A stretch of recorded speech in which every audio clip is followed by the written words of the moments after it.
and salutations. Welcome to What is Good Now.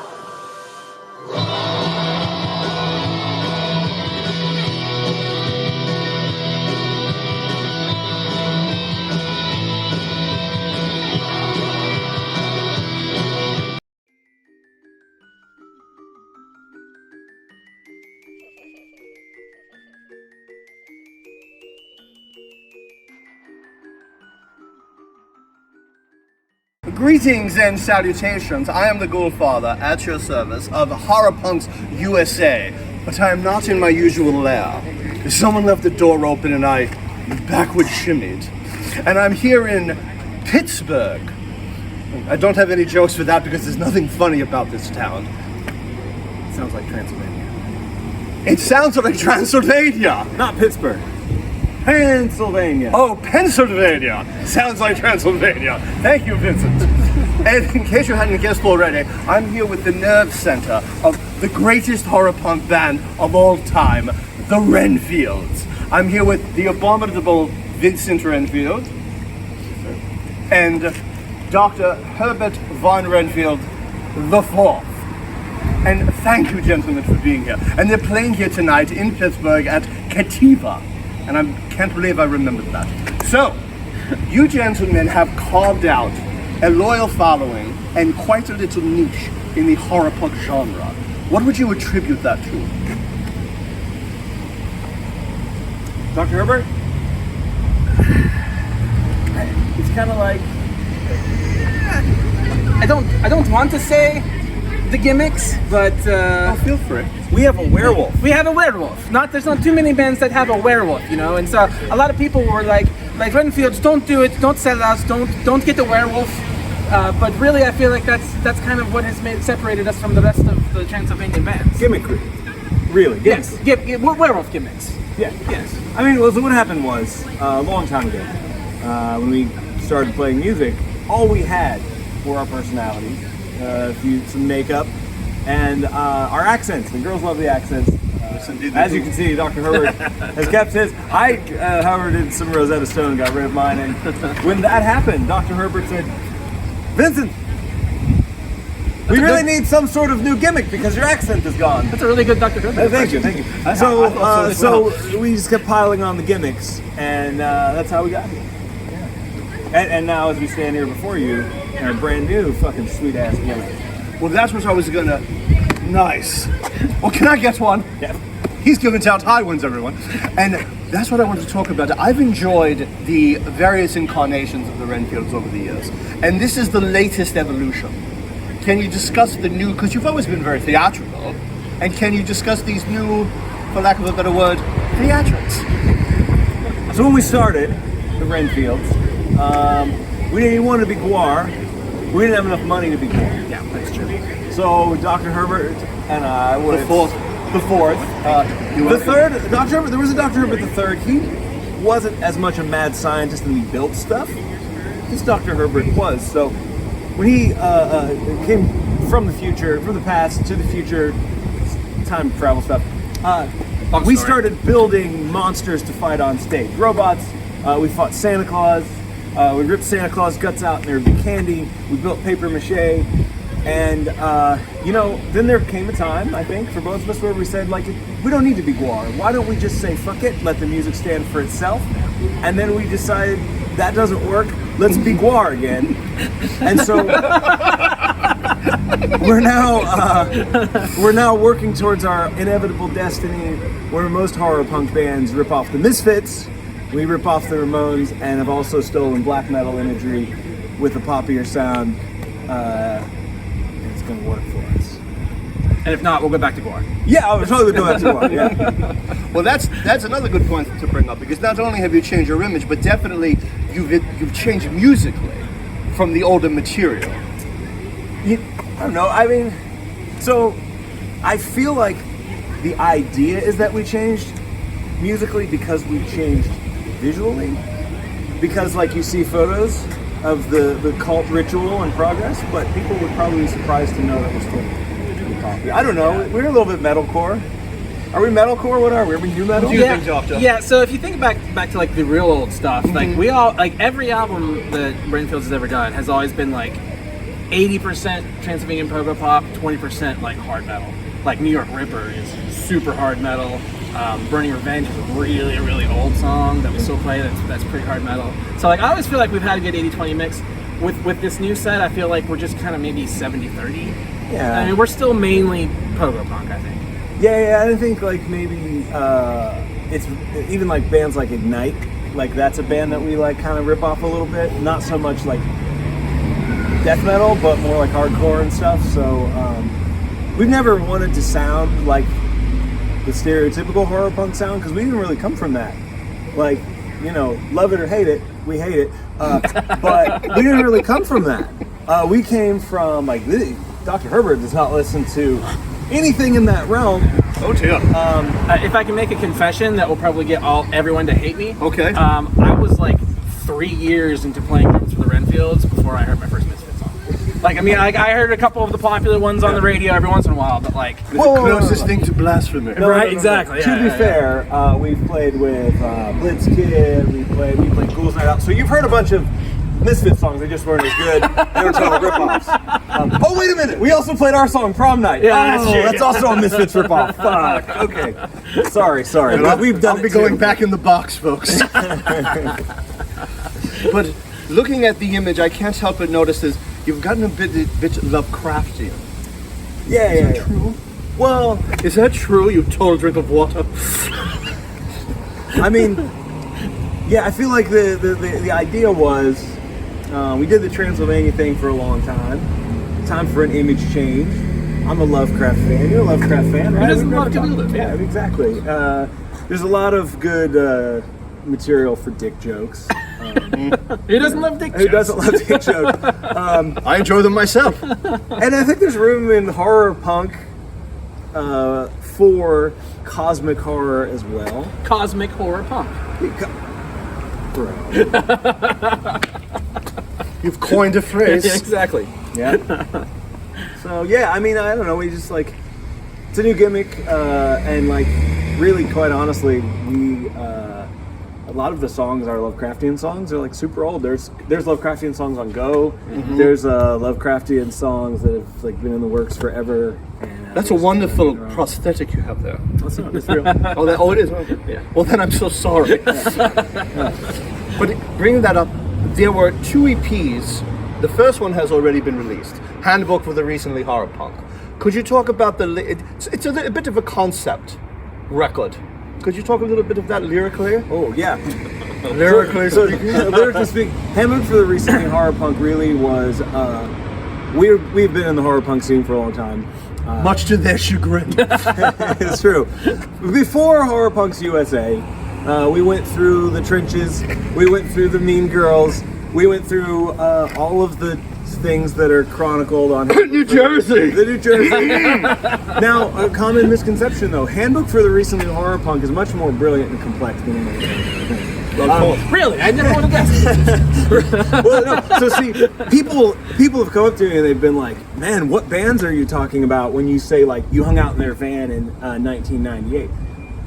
I wasn't listening to horror punk back then. The thing is, Handbook for the Recently Horror Punk is the audio recording of Transylvania High School's stage play that the Renfields are acting in. So it's about a fictional band that spent time in a fictional genre of horror punk playing with a bunch of shitty fictional bands, and what makes it special is that we actually spent time in real horror punk with real shitty bands playing that, and we're able to really like bring that. So it was our goodbye to horror punk.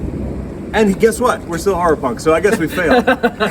We're just horror punk with tentacles now. I don't know. You make a large appearance on that episode, and you're quite funny. Oh, thank you. You have some acting skills, don't you? Don't think so. You don't at all. Well, neither do I. But they still let me wear the hat.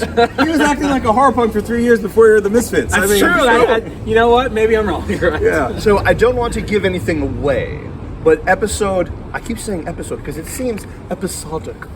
So the next episodic, I like that word. But the next EP is coming out. Can you give a hint? The next, okay. What's I don't going want on to blow with that? anything away. Right. but the next EP has something Perish to do. forbid we blow anything. Wrong, yeah. The next EP has something to do with Can I grab that Cthulhu. for a second? All right, thank you. Go ahead. It's called Necronom Sitcom, and it chronicles at the end of Handbook for the Now, Recently- is that the first time you've let that out of the bag? Is this an exclusive? I've said it before, but no one cares. Okay. Literally no one. I care. Vincent, no one cares now. This is true. That is true. So, like at the end of Handbook for the Recently Horror Punk, what happens is we find the Necronomicon. We decide to leave Transylvania High, give up on all the gimmicks, get a new one, as we have. Find the Necronomicon and open that. So it's the chronicle of what happens when Dr. Herbert and I go on our Necronomicon adventure, and it's exactly what we're playing out on stage at live shows right now. So book our band, $1,000. Where do you live? We'll come for that. Oh, wait a minute. Is that true? Yeah. Fantastic. I'll keep that in We mind. play one show a year. Like we ain't got no money. Bring us some money. Yeah. So now, okay, but speaking of that, we mentioned Go. Yo, come here. We got an extra man here. He doesn't talk. We had to cut his All right. tongue out, but here he is. He doesn't have a tongue, but he looks pretty. Dick Ramsey's everyone. Oh, Dick Ramsey, hello. Good to see you. Always happy to have another Renfield. The Fiend doesn't speak either. He gurgles. He gurgles a bit? Yeah. Okay, you haven't fed him lately, have you? He actually, this is why he's like this. Yeah. Someone actually fed him. This fiend has gotten fed so many times. Bad things happen whenever he gets fed. Oh boy, just wait. I'm excited. But everyone probably knows the Renfields from the iconic album Go. But some people who are new to the fold may not know that there was other releases before that. And you've resurrected some of those old tracks. Now, how did you decide what of those old wonderful songs to include in your new ritual? I don't know. How do we say that? Go was really just about like that was gonna be our first like professionally recorded. Like Yes. all the other albums were basically like me and Vinny in Vinny's bedroom, like just laying down tracks on a laptop, that kind of stuff. Go was the first one where we went to a recording studio for weeks and actually laid everything down. And so I think when we were deciding we wanted to bring it back, it was really just like, all right, let's look at our past 10 years of songs. Like, what are our favorites? What are the ones that are really like, oh man, this, every time I listen to it, even though I've been listening to it for 10 freaking years, like I still really love it. And so those were like the ones we picked for Go. When did this? I'm sorry. When did the Renfields? The Misfits. The Misfits. Oh my God! When he called you a misfit? It's Who? Lovecraftian slip. When did the Renfields officially begin? Oh God. That has been around, kicking about. 15? I think 2006, 2004 to 2006, there was stuff going on that never went anywhere, but it was in there. It's real fuzzy. It really is fuzzy. Because there's like weird, like everyone was asked to be in the Renfields and said no. Everyone.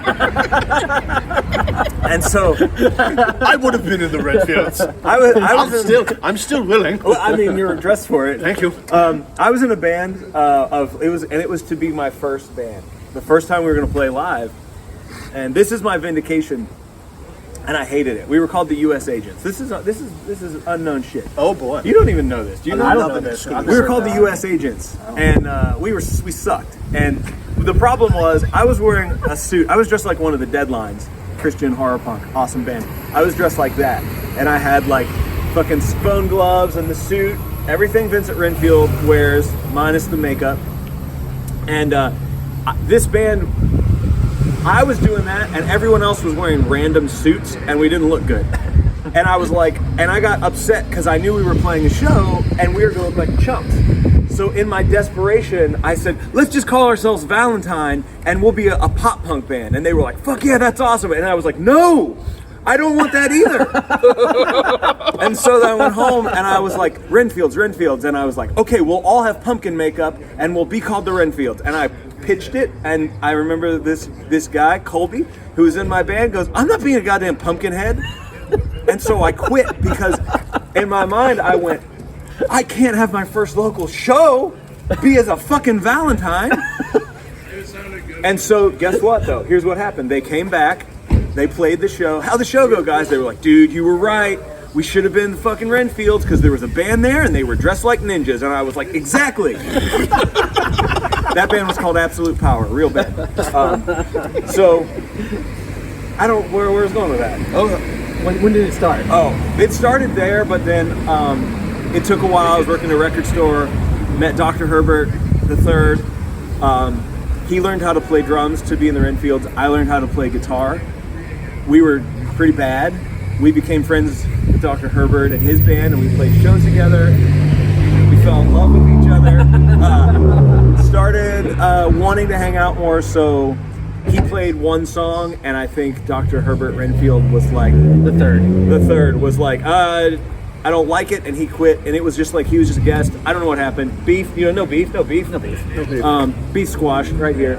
But yeah, so that Herbert left, this Herbert came in, and then we were able to go outside of the garage thing, and so pushed everybody in the band to play better, because when you have you're only as good as your drummer. Do you have a favorite track to play live? Yes, it's called Hand of Glory. It's our opening track on our live show, and it's my favorite because it's new. I like They Live. Yeah, They Live's my favorite live show. They Live is our Hand of Glory is the first. Hand of Glory. Because Yeah, that's the one I remember when we wrote it. That no one else remembered how to play it because you and I wrote it, and then we like stopped, and then you're like, "Hey, let's do this," and I'm like, "I still know how to play it. If y'all want to learn it." Dick Ramsey's forgot he doesn't have a tongue. Oh yeah, bleep that out. He doesn't talk. Yeah, you gotta edit that part out. He doesn't. Yeah, some people forget their accents, other people forget they don't have a tongue. It's messy. What's your favorite Renfield song? Oh, that's okay. That's a tough one for me. If it's on the set list, we'll play it tonight. All right. It's a bit of a toss-up. I'm gonna have to go with Halloween Night. Okay. That's one that is one of my favorites. But the first song I ever heard was Machete A Go-Go. Oh. And I know that's a classic, and that's probably in the set list, I hope. We'll see. Well, maybe this one of surprises, but I think Halloween Night is probably my favorite because of that. I love a song that spells things out, and every pogo punk band has to have that. We know where it came from for us. Sure. It came from LILLINGTONS. That's where it comes from. Mm-hmm. Yeah. So I mean, there are many other spell out songs, but I thought you were gonna make a Kids Incorporated joke, and I hope somebody gets that reference. Someone on the internet has to get that reference. probably any kids who are incorporated. But there are so many. I mean, I know that you've gone up and down with your love-hate relationship with Go, but as far as I'm concerned, and most of the people, there's not a bad song on it. No, we hated it, and it's grown on you. Yeah. Has it? Well, I don't know about Dr. Herbert, and I feel like in reality, Dick Ramsey's is a good gauge because he was not in the band during that hell nightmare time. Tough time. But we got through it, and like I listen to it now, and I actually feel like it came out magical because it's it's overly poppy. We didn't want that, and that's probably what we're making up for now. Yeah. We didn't want it to be that poppy, but actually I listened to it and I'm like, there's charm to it. You can't deny it. The one thing I always quote was, I believe it was The Fiend at the time, who said, "It sounds like a fucking circus nightmare." It did. Well, what happened was, that was during we were recording. Oh, I love it. And the next day, it sounds like I'm a circus fucking nightmare. Yeah. And that was the essence of the old Fiend. He would just we would practice and be like, guys, that was awesome. And he would drive home and smoke weed the whole way and think. And or maybe he would stop off when he got home. I don't know what he was doing. He would drive home and he would get high at home. I don't know. I'm not saying he was intoxicated. Who knows? He would drive home and then he would get on the fucking chat and be like, "Our band sucks. Fuck everybody in the band. We sound like shit. We really need to get our stuff together. We need buttons, magnets, and stickers." And we're like, "What the fuck happened overnight?" And then he would message us back and be like, "Guys, I'm sorry. I don't know what I was thinking. I was real high." So. I like how the West Virginia accent snuck in there. Oh yeah, I was real high. Guys, I was real high. Yeah. So, all right. So, One. here comes the big question. What is in the future for you boys? Well, we're getting ready to play a show. Right, tonight. show. 20 minutes. Yeah. We want to. We're going to put out our EP, and then hopefully we can work on another record. We're really slow with records because. Yes, and it makes me irate. Yeah. Makes me very angry. I feel like we're in a good place. Sometimes it's good to revitalize your image, and everybody's like working hard to try and make it happen. So like it was an interesting mix of personalities for a long time.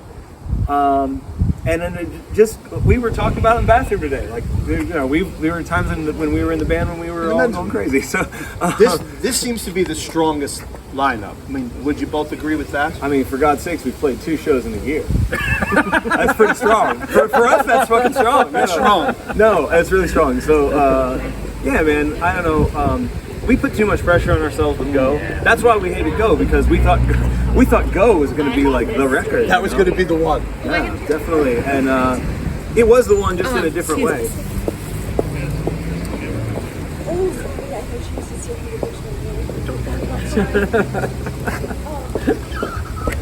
That was a bit of an interlude. All right.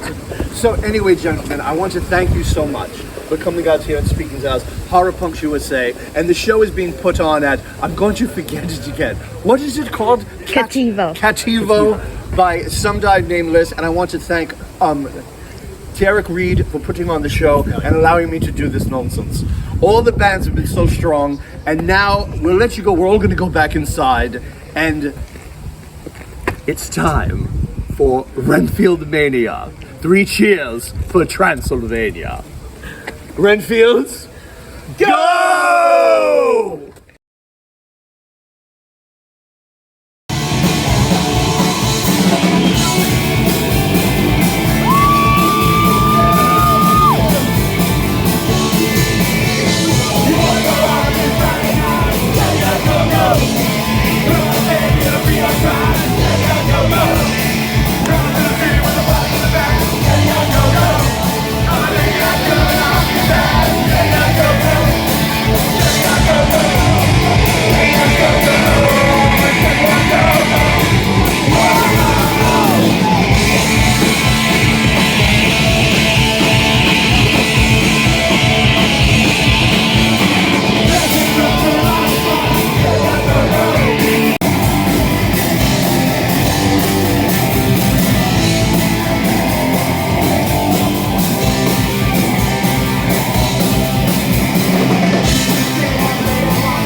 Greetings, everyone. I'm the Ghoulfather at your service, and I'm doing a quick recap with Jared and Derek from Some Die Nameless Promotions.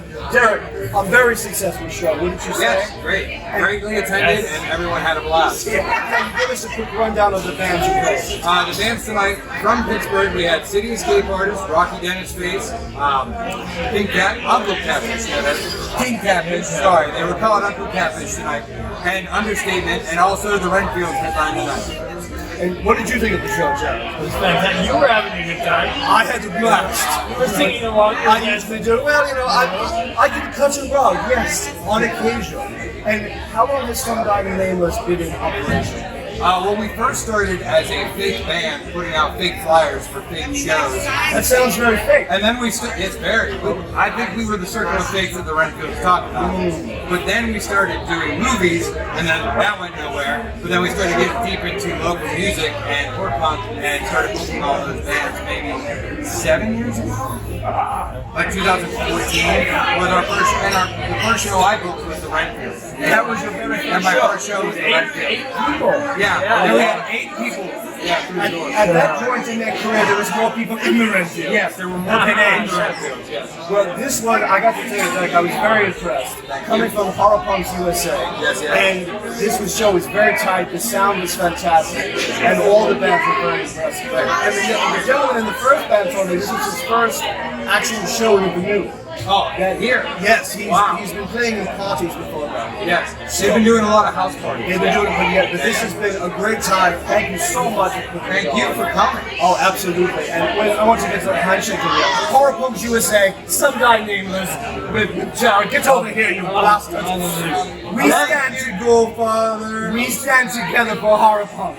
So check out Some Die Nameless Productions, Derek, Jared, and of course me, the Ghoulfather, from Horror Punks USA. We may be freaks, but we are not to know. Yeah, we're in an elevator and we don't even have elevator music. I thought this was a 3-star hotel.